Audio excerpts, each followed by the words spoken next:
Ya apalagi nih gitu.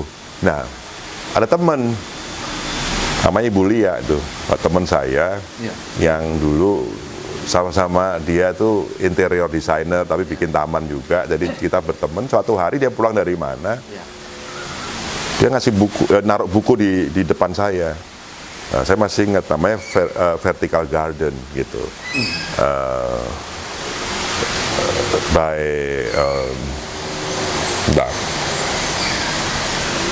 Blanc, belakangnya Blanc nih lama-lama. Prancis itu? Ya, orang Prancis itu. Saya juga ingat Patrick Blanc.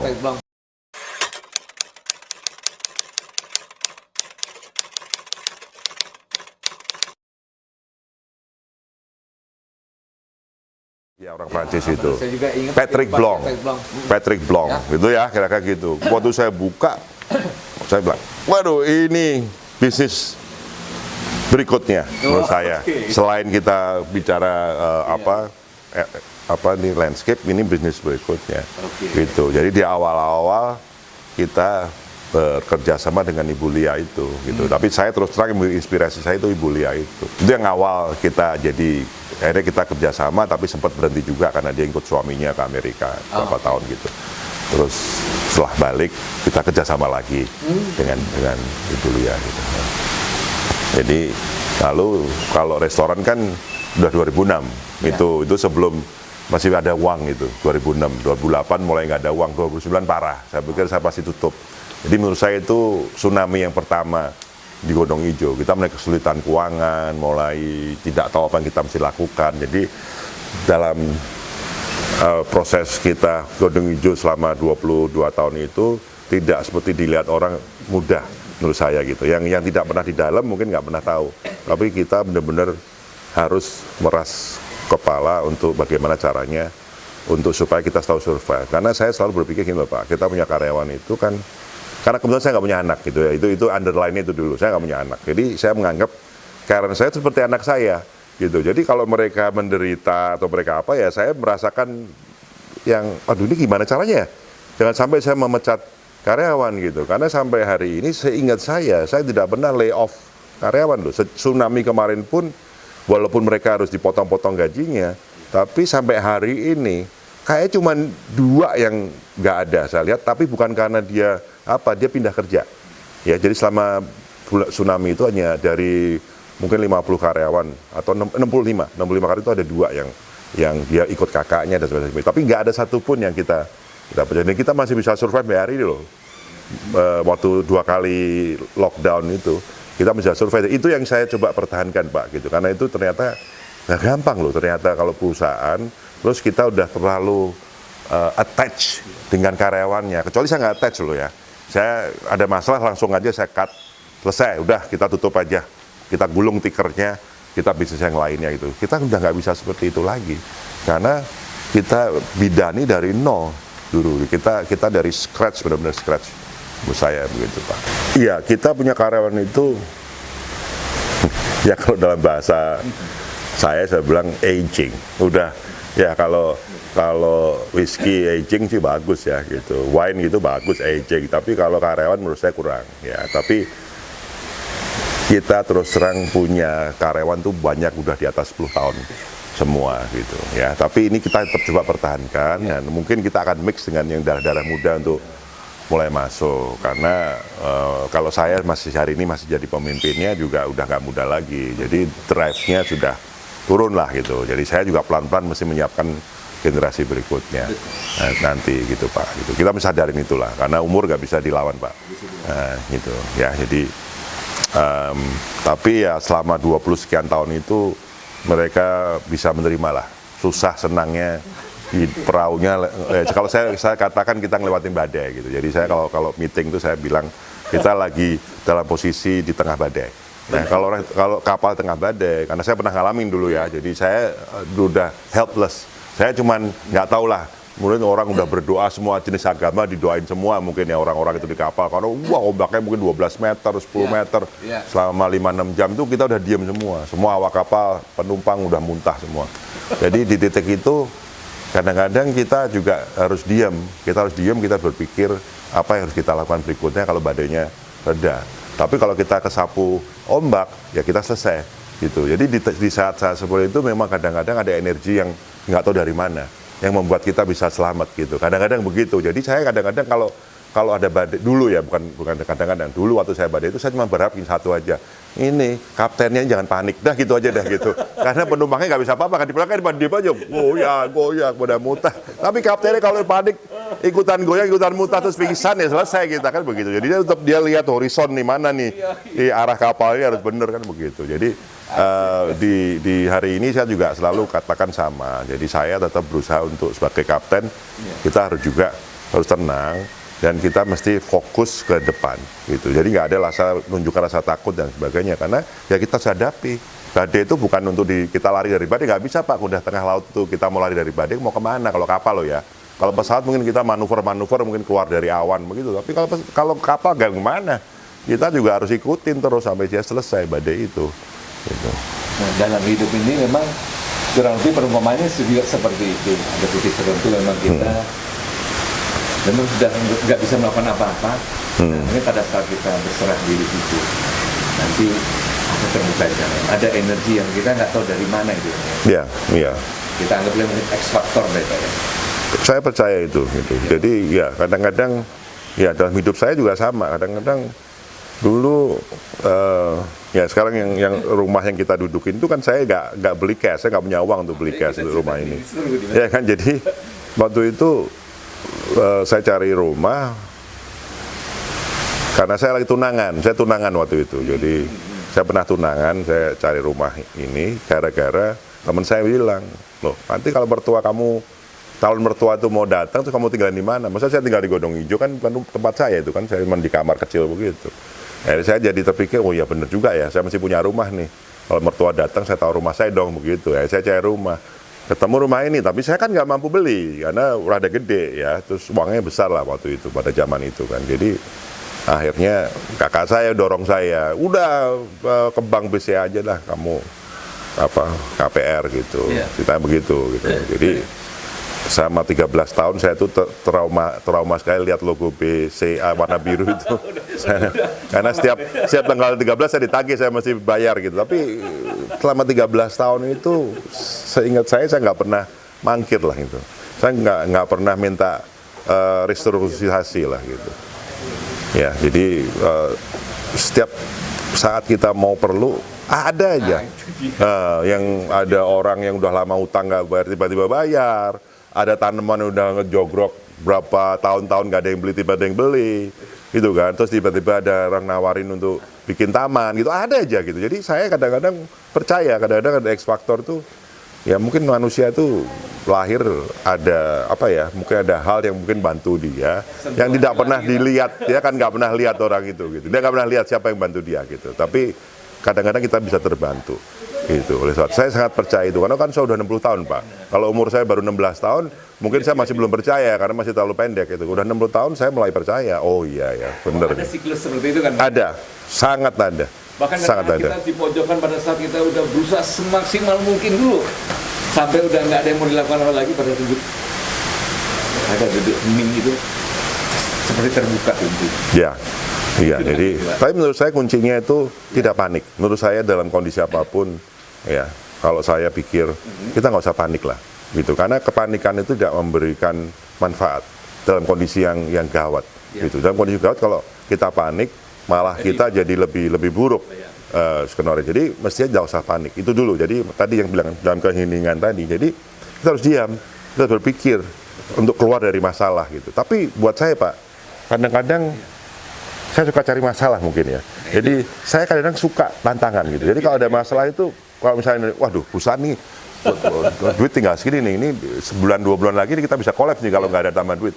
Jadi saya meeting apa tuh saya semangat banget untuk keluar dari masalah. Karena buat saya suka ditantang, terus terang aja gitu. Saya kalau nggak ditantang dalam hidup saya, mungkin saya nggak jadi hari ini.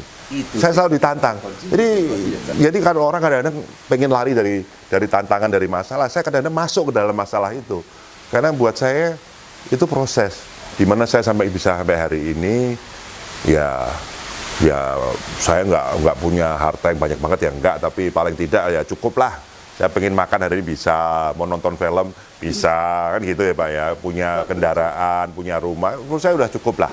mau apa lagi gitu ya. Jadi tapi itu karena menurut saya karena proses gitu. Jadi kalau gini, kalau mungkin Pak Irwan, saya mesti jujur aja ngomong, saya itu senang dengan kompetisi yang sehat. Saya itu kalau bisnis apapun, saya pengen gini loh. Ibaratnya gini, saya suka memelihara hewan gitu. Saya kompetitor tuh saya akan piara. Jangan sampai dia mati. Kalau kompetitor saya mati, saya ikut-ikutan hilang, padam saya. Gitu. Ini aja habis. Jadi dalam satu sisi kadang-kadang kita nggak mau ada kompetitor, tapi kalau itu tidak ada, saya pagi minum kopi gak ada gairah saya udah. Gitu. Tapi kalau ada kompetitor itu membuat saya bergairah. Benar. Gitu. Terus kedua itu dihina. Saya perlu dihina, Pak. Gitu. Saya kalau dihina, diremehkan, dikecilkan, saya semangat banget tuh. Kayak waduh, jadi membuat energi saya lebih gede. Kayak dikasih apa tuh turbo lah, mesin saya ditambahin mesin turbo, jadi lari lebih kencang, bangun lebih pagi, kerja lebih keras, begitu. Jadi kadang-kadang mungkin rada aneh buat orang lain gitu. Orang lain mungkin takut dihina, mungkin orang lain takut untuk menantang. Saya justru sebaliknya, ya. Saya seneng kalau saya dihina, hinalah saya gitu. Kadang-kadang hina saya gitu. Gitu. Karena begitu kamu dihina itu kayak dikasih tambahan energi. Tapi kalau saya wah Pak gila, Bapak hebat nih gitu, saya malah risih gitu. Kadang-kadang saya nggak terlalu senang, malah terlalu banyak dipuja-puji gitu. Karena saya nggak tahu apakah itu benar-benar puji-pujian atau menghina. Saya juga kadang bingung tuh kalau begitu kan. Kalau menghina saya pikir pasti dihina lah, saya ya dihina gitu. Tapi kalau dipuji itu bisa aja dia nyindir saya gitu kan. Ya kan? Bisa jadi gitu. Saya nggak pernah tahu gitu. Jadi saya lebih senang saya dihina aja deh. Itu nggak apa-apa. Tapi saya tidak pernah membalas dengan cara-cara yang menurut saya tidak fair. Gitu aja Pak, gitu. Jadi nggak pernah begitu dihina, langsung saya ke Banten atau ke Banyuwangi, saya cari dukun. Saya dukunin orang itu sampai cilaka gitu. Enggak, saya nggak pernah, saya nggak mau hal seperti itu. Atau pakai orang, menyelakain orang, nggak juga gitu. Jadi ya kita fair aja, ayo kita bersaing gitu kan. Gitu. Jadi saya rada ada begitunya. Jadi dulu saya punya kompetitor yang setiap kali saya lewat, kalau saya pergi keluar dari rumah saya tengok ke kanan, kalau pulang saya tengok ke kiri. Itu kayak udah otomatis selama mungkin 5-6 tahun. Karena saya selalu lihat gini, ada mobil nggak di depannya dia?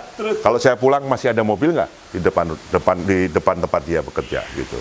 Ya kan, karena saya pernah, anak buah saya pernah diambil ke dia gitu kan. Terus saya ya, pernah ada omongan aneh-aneh lah ke saya gitu. Jadi buat saya rasa dendam itu saya manfaatkan untuk yang positif buat saya gitu Pak. Jadi ada orang yang dendam negatif itu enggak. Saya kalau dendam sama orang, saya bukan dendam sama orangnya. Gitu. Saya malah memompa energi saya untuk berbuat yang positif buat saya. Gitu. Jadi saya buat dia, saya itu, waduh masih banyak tamu nih, waduh saya harus lebih baik ya. Besok saya mikir lagi nih, gimana caranya nih untuk supaya ngalahin dia gitu. Pak luar biasa, apa tadi yang disampaikan ya, dari tanaman. Selain tanaman ada lagi dong ya, apa itu Pak mainannya? Oh, kalau bicara bisnis yang pertama malah bukan tanaman, hewan dulu. Ya, kan jadi, bener reptil ya? Ya, reptil, karena hobi saya hewan, jadi waktu itu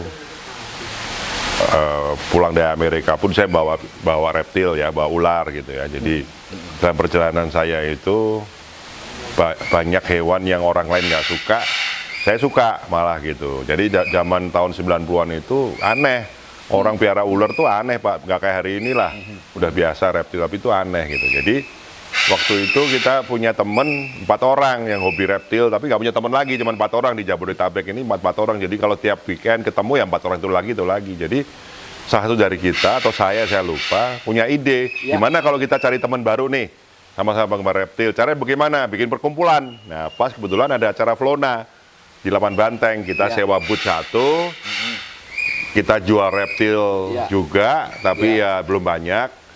Lalu naruh iguana, punya teman saya, punya partner saya tuh, dia punya iguana udah gede tuh, udah 5 tahun kayak umurnya, udah 1,5 meter gitu.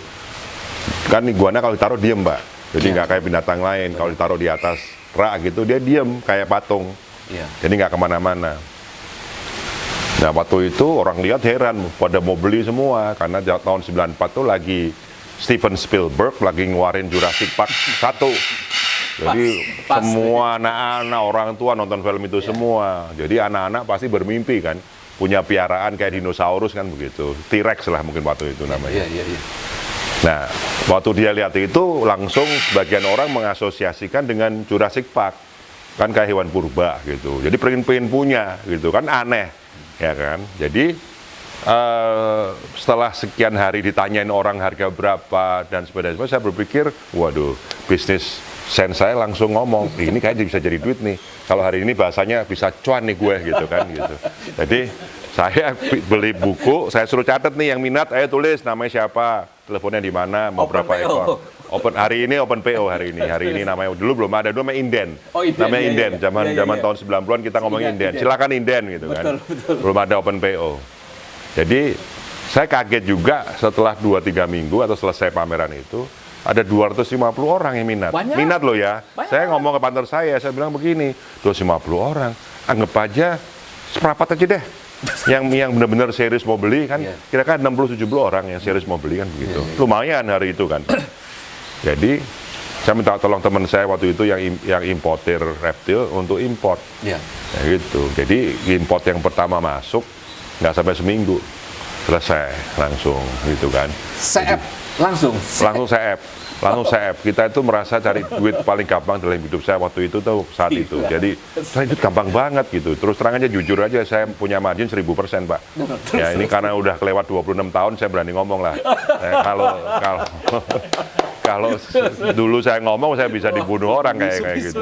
Dibisu-bisuin saya pasti gitu. Jadi saya ingat 250.000 tuh saya jual waktu itu. Ingat sang banget saya 250.000. Berarti Jadi sekitar 25 ribuan tuh ya modal ya. iya, kira-kira 25.000 modalnya. Jadi itu pun masih dimarahin orang saya Pak. Bukan karena kemahalan, tapi nggak dapet jatah. Gitu, ya kan. Jadi sampai ada yang jam 3 pagi apa jam 4 pagi ketok rumah. Pembantu saya ngetok kamar saya bilang ada yang mau ketemu Pak. Waduh siapa ini gitu? Pilot orang Manado. Dia mau balik ke Manado, mau kasih hadiah anaknya iguana. Dia bilang sorry Pak. Saya benar-benar minta maaf. Ini hari ini ulang tahun anak saya. Jadi saya pengen kasih surprise dia. Dia kepengen iguana. Saya minta maaf Pak pagi-pagi Pak. Itu dulu kan nggak ada, nggak bisa komunikasi lah dulu. Seperti hari ini. Jadi sampai segitunya. Jadi akhirnya kita import lagi jual. Tapi saya mikir begini, ini udah saatnya kita punya toko khusus jual reptil. Oh, ini dia. Nah itu, jadi waktu itu saya sewa ruko Pak di Green Garden. Kita kasih nama Penta Exomania. Gitu ya, jadi eksotis lah, binatang eksotis mania. Dulu kan ada apa Malang tuh Arema apa mania itu. Iya. Itu top markotop banget deh.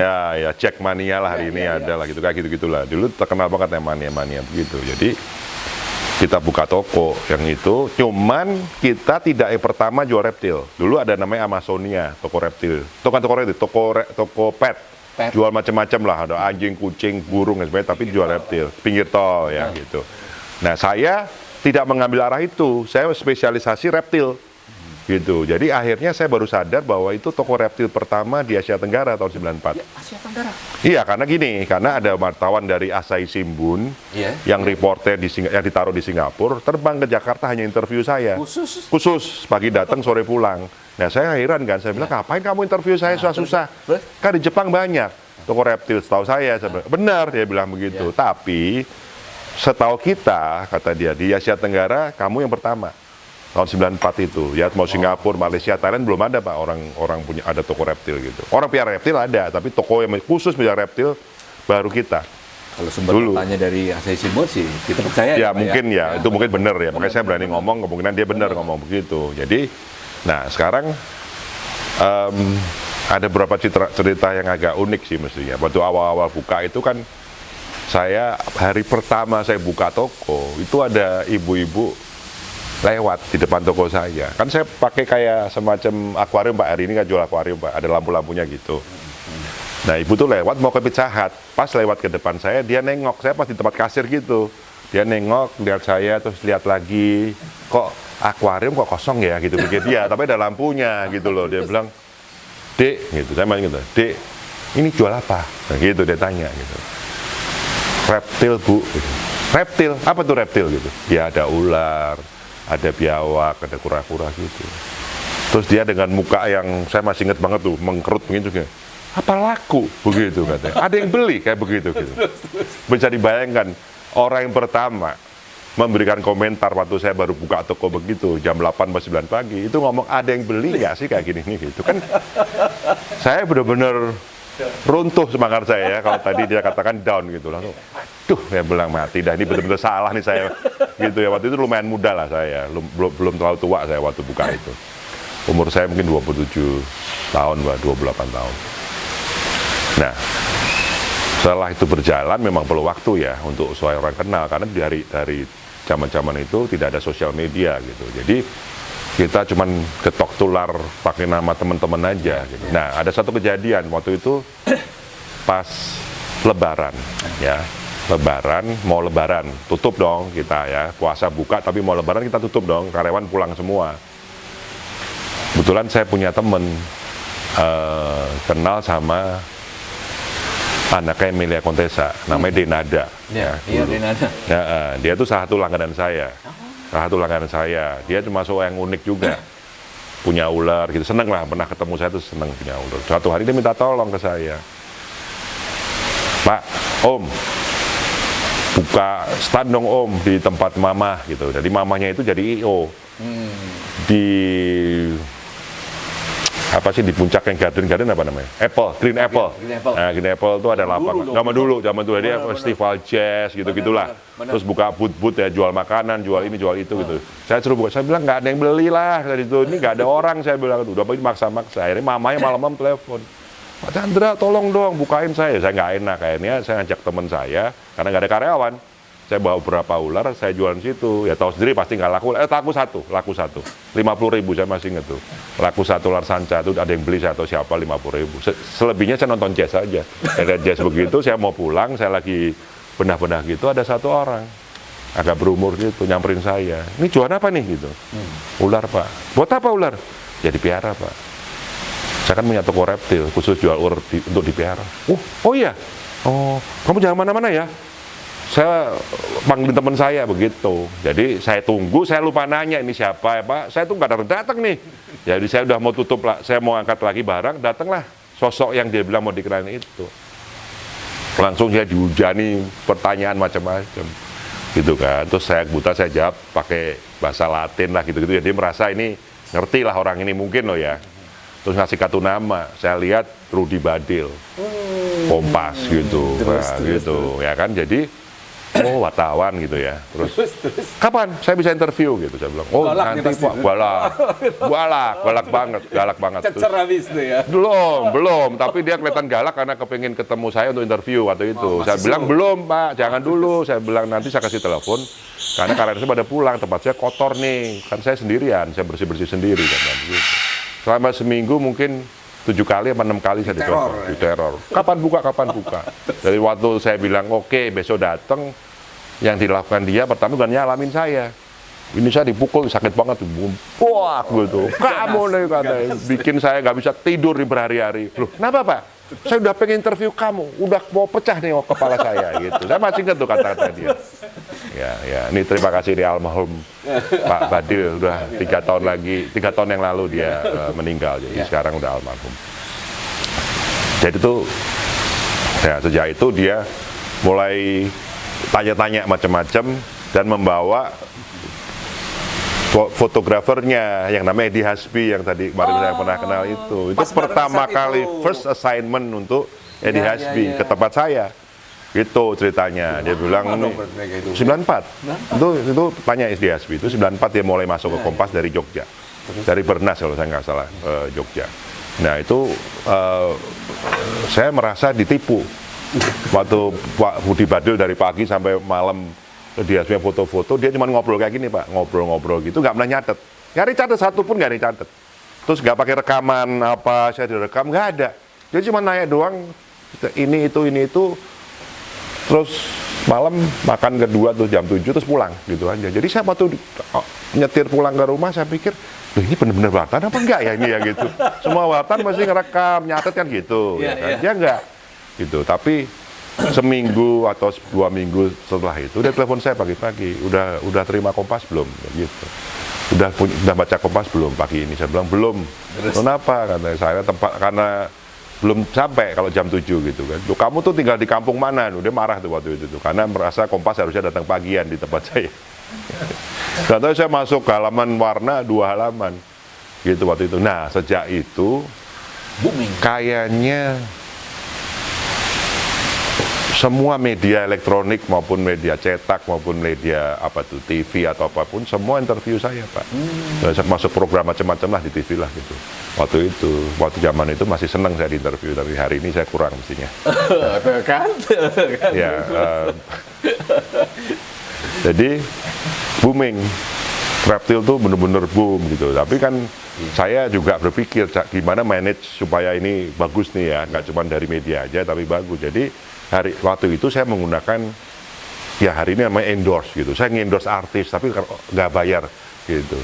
Geretongan lah kalau bahasa hari ini gitu. Gratisan aja berdasarkan hubungan baik dan sebagainya. Jadi beberapa artis itu, aduh, ya itu mungkin Deni ada salah satunya, terus Aji Mas Said almarhum. Oh iya, itu seneng banget Reptil. Siapa lagi ya? Yani, nggak salah Yani itu apa ya? Triolibel kalau nggak salah Iya, itu. Yani, Triolibel. Terus yang perempuan 3 itu siapa tuh ya? Ada penyanyi perempuan 3 tuh. Triolibel itu? Aduh, saya jadi lupa nih. Banyak lah. Oke. Pokoknya lah macam-macam orang ini, terutama orang yang diliput media gitu. Kan bawain Reptil, bawa apa kan ditanya beli di mana, pasti kan begitu gitu. Jadi mau nggak mau nama saya ikut keangkat. Tapi cara saya untuk membalas itu begini, mereka orang sibuk kan Pak, kadang-kadang keluar kota, titip ke saya gitu, titip ke saya. Kalau dia ke Bandara Soekarno-Hatta, titip ke saya, karena saya kan di Green Garden.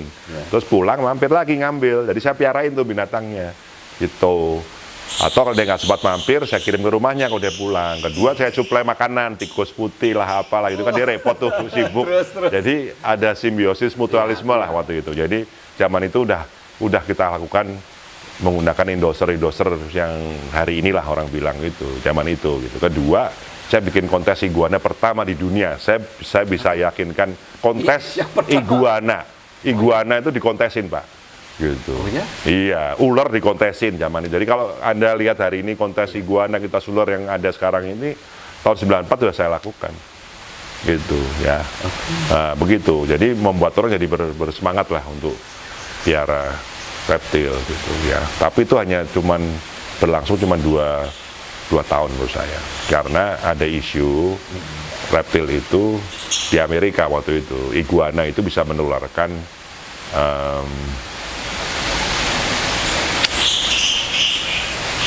Pak, kalau kita sakit yang diare itu apa namanya? Diare tipes ya. Apa nama yang bertanggung jawab itu? Salmonella. Oke. Nah, begitu. Itu ceritanya. Padahal kalau kita mau jujur, kalau kita nanya dokter, semua binatang apa juga bisa nularin salmonella gitu loh. Nggak cuma iguana, cuma kebetulan diekspos tuh iguana. Nah, itu. Jadi tapi ya tahu sendiri warga 62 itu kan gampang kena isu, kena gosip. Nah, kita benar-benar coba lawan tetap kalah. Gosip itu lebih besar, jadi banyak orang balikin barangnya ke saya. Itu saya bangkrut lah, terus terang aja habis duit saya untuk terimain lagi. Saya pikir cuman sebentar orang balikin, saya terima, saya bayar, lama-lama saya nggak tahan juga. Nah, itu ceritanya. Jadi adalah cerita reptil-reptil gitu zaman dulu yang namanya Pentaxomania gitu. Ya, jadi saya juga pernah dagang reptil, ekspor juga pernah gitu. Ekspor reptil, tapi saya pas ekspor reptil ada beruntung. Karena di masa transisi tahun 98 krisis gitu. Jadi dolar 2.500 perak jadi 17.000 kan dolarnya gitu. Jadi saya beli dengan harga Indonesia, jual dapat uang dolar. Betul. Jadi kayak dapat untung instan 600% saya gitu. Kira-kira zaman itu ya pernah juga sih. Jadi ada juga kisah-kisah yang menyenangkan, tapi ada juga yang nggak menyenangkan juga mestinya gitu. Nah, ini menarik sekali apa yang tadi disampaikan. Ini kalau kita runtut dari awal ya teman-teman, ini kita kayak membaca sebuah film atau sebuah buku panduan tentang marketing yang artinya benar-benar dilakoni sendiri langsung dari Pak Chandra yang intisarinya luar biasa banget. Jadi bicara tentang Pak, kita menggarisbawahi ya Pak. Tadi pertama mungkin kita bicara tentang momentum Pak ya, timing. Itu mungkin yang titik yang sangat menentukan ya Pak. Dalam kita berbisnis ya Pak. Ya. Kemudian inovasi-inovasi yang dilakukan oleh Pak Chandra tadi luar biasa. Yang kalau saya sendiri sampai sudah kebanyakan, saya lupa nih mau yang mana sampai. Tapi yang terakhir aja tadi udah bicara ada momentum, artinya dari kata tadi iguana tadi itu bisa berkembang sendiri, artinya melihat peluang. Jadi istilah dalam marketing itu apa Pak? Jeli melihat pasar ya. Iya kadang-kadang. Iya. Saya paling senang melihat niche market, jadi ceruk gitu. Jadi kadang-kadang bukan niche market atau mungkin ya kalau nggak salah diterjemahkan bahasa Indonesia itu ceruk. Jadi satu yang mungkin kecil tapi bisa sangat menarik kalau kita garap gitu. Jadi saya kadang-kadang nggak tahu melihat yang besar.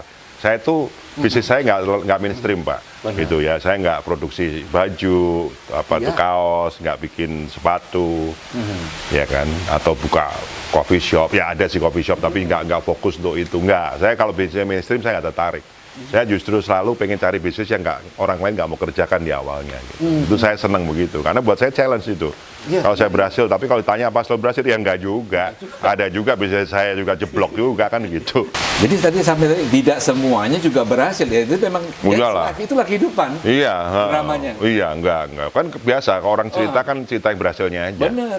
Mungkin kalau Bapak mau tanya prosedur gagalnya ada nanti sendiri. Gagal terus semuanya gagal gitu. Ya kan seperti Jack Ma bilang, kalau belajar sama orang juga jangan belajar suksesnya, belajar gagalnya. Betul. Gitu, supaya kita nggak gagal gitu. Jadi kita tuh menurut saya kalau mau berhasil sesuatu pasti melewati kegagalan dulu otomatis. Pak. Nggak ada yang langsung nggak ada gagalnya. Itu nonsens lah, saya nggak pernah dengar orang nggak pernah gagal dalam hidupnya. Benar. Pasti gagal. Pasti ada gagalnya gitu. Jadi nggak masalah mau berapa kali pun kamu jatuh, yang dihitung bukan itu, tapi berapa kali pun kamu jatuh dan berapa kali kan kamu bangkit, itu yang dihitung. Ya menurut saya ya satu jatuh tuh satu sarjana, satu jenis sarjana lah. Ekonomi, nanti teknik sipil, arsitektur itu gagal satu-satu, tapi dapat kita dapat brevet. Benar. Kalau kita gagal dapat brevet menurut saya. Kalau kita sukses menurut saya ngapain kita kasih brevet? Nggak perlu. Gagal tuh dikasih lecana supaya kita ingat kegagalan kita. Menurut saya yang perlu kita dalam ya dalam hal ini bisnis lah ya, bekerja itu kita harus mengingat kegagalan dulu. Menurut saya setiap langkah itu gagal apa yang kita pernah lakukan supaya kita nggak salah langkah. Jangan selalu kalau kerja tuh lihat ke depan sukses, wah saya sukses, saya pasti sukses. Waduh itu bisa gagal, kita bisa kecemplung karena kita nggak lihat bawah kan gitu. Kita nggak lihat lubang gitu. Jadi mesti harus jadi kalau saya mengatakan itu kegagalan taruh di badan ini semua nih gitu. Jadi ya kalau kita lihat ke bawah, oh ya saya pernah gagal ini gitu. Kita mau melangkah ini, oh ya saya pernah gagal ini. Karena menurut saya pemuja kegagalan. Wow, keren. Iya, karena orang lain mungkin memuja keberhasilan. Saya memuja kegagalan. Saya bukannya bangga dengan kegagalan, tapi saya merasa itu pendidikan yang terbaik buat hidup manusia itu kalau dia gagal. Kalau manusia nggak pernah gagal, dia nggak pernah merasakan namanya keberhasilan. Gitu. Jadi mesti gagal dulu. Gak apa-apa, gagal tuh biasa kok gagal. Jadi jangan takut gagal menurut saya. Apapun kalau kita mau kerja, mau berusaha itu kalau sampai gagal, karena menurut saya ya kalau melihat statistik itu usaha-usaha baru yang berhasil dari 100 usaha baru yang dilakukan orang yang berhasil, mungkin cuma 20%, 10% yang bisa dikatakan berhasil, yang lainnya mah tutup semuanya. Gitu. Jadi kenapa kita takut? Banyak orang sama dengan kita yang pernah gagal juga gitu loh. Jadi dan menurut saya, waduh kalau kita gagal kita tahu nggak mau saya udah coba. Enggak, ya gampang, udahlah, percaya saya, itu udah saya lakukan gitu loh, itu nggak gampang. Kalau mau coba lagi kita harus mempersiapkan ini, gitu, saya gitu kan. Jadi bukan berarti kita nggak melakukan lagi loh. Bisa aja gagal, tetap aja kita ngotot, kita lakukan. Tapi kita harus pintar untuk mempersiapkan ternyata kegagalan saya karena ini. Jadi harus persiapkan dulu ini sebelum kita jangan sampai kita gagal lagi kan gitu Pak. Ya kan. Jadi kalau saya nggak pernah malu. Kalau saya ngomong ke teman saya pernah gagal, gitu. Wow, terima kasih banget. Dan termasuk gagal nikah juga saya pernah kan begitu. Nggak cuma bisnis saja, Pak. Saya nggak malu katakan itu, saya gagal. Benar. Pak, tadi kan sudah ada masukan tuh, ada nasihat, pesan-pesan dari Pak Chandra dalam bisnis ya. Gitu. intinya tadi kita selalu berpikir positif ya, apapun yang terjadi, wah itu mungkin kita bisa mengalami kegagalan atau keberhasilan atau mungkin kegagalan lagi, itu sebuah proses siklus. Ya. Pak Chandra, tadi sudah dalam hal bisnis, mungkin kalau dalam hal kehidupan Pak, ayo Pak, mohon sharingnya juga Pak. Ya, ya waktu kemarin ya Pak Irwan tahulah kita, saya udah mencapai 60 tahun gitu. Benar. Ya kan, walaupun dulu selalu ngomong orang target saya 70 gitu ya. Jadi udah 60 ya udah 10 tahun lagi 70 gitu kan. Walaupun jujur aja saya punya masalah kesehatan juga yang banyak orang juga udah tahu gitu. Jadi kalau ditanya pada titik sekarang ini, saya juga merasa mulai sadar ya bahwa mungkin harta itu mungkin nggak terlalu penting banget ya dalam hidup manusia. Menurut saya loh ya hari ini gitu. Kalau dulu kita kerja mati-matian mungkin dalam tanda kutip yang mengejar duit ya gitu Pak Irwan ya. Tapi pada titik saya udah diperingatin bahwa dikasih warning juga nih bahwa hati-hati loh, kamu nggak sehat-sehat amat nih gitu misalnya gitu ya Pak. Gitu kita jadi merasa bahwa nggak mungkin saya dikubur sama harta saya gitu kan. Harta saya mendingan diwariskan ke orang lah kan begitu, siapapun lah nanti kan gitu. Jadi saya berpikir mungkin yang menjadikan kita tuh nikmat dalam hidup kita, mungkin kalau kita ya persis kayak Pak Irwan ini, ya toh ini ada duitnya nggak? Ya mungkin ada lah dari YouTube lah. Tapi saya jujur, saya yakin 1000 yakin nothing lah buat Pak Irwan duit itulah yang dapat dari YouTube itu nanti gitu. Kecuali kalau sudah punya 10 juta, 20 juta kayak Deddy Corbuzier mungkin itu beda lagi cerita. Tapi kalau hari ini kan bukannya itu yang dicari gitu kan. Tapi kan mau sharing, mau membagikan hal-hal yang baik, positif ke orang-orang ya. Jadi kita pun, saya nggak YouTuber masalahnya. Jadi saya juga kepingin sebisanya memberikan hal-hal yang positif kepada orang di sekitar saya Pak. Gitu. Karena kebetulan saya bukan orang yang punya kekuasaan di pemerintahan, jadi saya nggak punya ngatur politik ya bisa juga. Jadi yang saya bisa lakukan ya mensejahterakan kalau bisa karyawan saya atau orang sekitar saya, gitu kan Pak. Terus kalau ada hal-hal seperti tadi Pak Irwan katakan, mau nggak sharing gitu? Ya yang tadi kita omongkan mungkin 1 jam terakhir ini ya mudah-mudahan ada yang positif yang bisa diambil positif buat orang lain juga gitu ya. Walaupun saya juga yakin hidup saya nggak semua positif gitu, tapi ada hal positif siapa tahu kita belajar dari orang-orang yang apa ya seperti itu. Jadi saya cuman berpikir bahwa mungkin sisa hidup kita saya kepingin cuman melakukan hal-hal yang ada manfaatnya buat orang banyak. Memang ini klise ya, mungkin orang kalau dengar kayak begini kan malah ngomong gitu nah biasa, tapi dia belum pernah mencapai titik seperti saya. Gitu ya, titik umur, titik keadaan kesehatan saya dan lain-lainnya gitu. Jadi hal-hal yang klise yang dulu kita mungkin bosan dengerin dari orang ngomong, mungkin pada titik sekarang ini kita merasa bahwa wah ternyata ya kan kita percuma juga ya kita ngejar cuan lah, kalau ini cuan begitu. So buat apa? Kita nggak akan cuan itu membuat kita juga nanti bahagia, dan kita nggak tahu kapan umur kita sampai kan gitu Pak. Nggak ada. Kalau saya tanya Pak Irwan nanti kalau mati umur berapa, nggak tahu gitu. Nggak ada orang bisa tahu kan begitu Pak. Jadi menurut saya ya udah hal klise lagi saya ngomong dari hari ke hari, dari menit ke menit ya kalau bisa kita berbuat kebaikan, kalau bisa sebisa-bisanya. Itu aja sih Pak menurut saya, itu toh menurut saya nggak ada yang lain-lain lagi di titik saya loh ya sekarang ini gitu. Dulu masih berambisi A, B, dan C, dan D, tapi kalau hari ini cuman ya itulah ya. Jadi supaya kalau kita meninggalkan dunia ini ya masih dipandang baik lah. Ya, orang yang dekat dengan kita dan sebagainya masih kita tuh dipandang baik lah. Gitu. Ya itu aja sih Pak. Nggak ada hal yang menurut saya yang menarik lagi gitu. Saya sih cuman nggak ada lagi dah. Itu aja. Pak, terima kasih banget. Ini luar biasa. Rasanya memang nggak bisa disimpulkan lagi. Intinya mungkin dengan satu kalimat saja. Ayo selagi masih ada kesempatan, kita lakukan seberapapun itu demi kebaikan di dalam kehidupan ini. Ya, mudah-mudahan ini bisa bermanfaat buat semua ya Pak ya. Makasih. Waduh, makasih Pak Irwan. Makasih banget ya Pak Chandra. Makasih sudah datang. Thank you waktunya banget. juga. Teman-teman, semoga bermanfaat. Salam.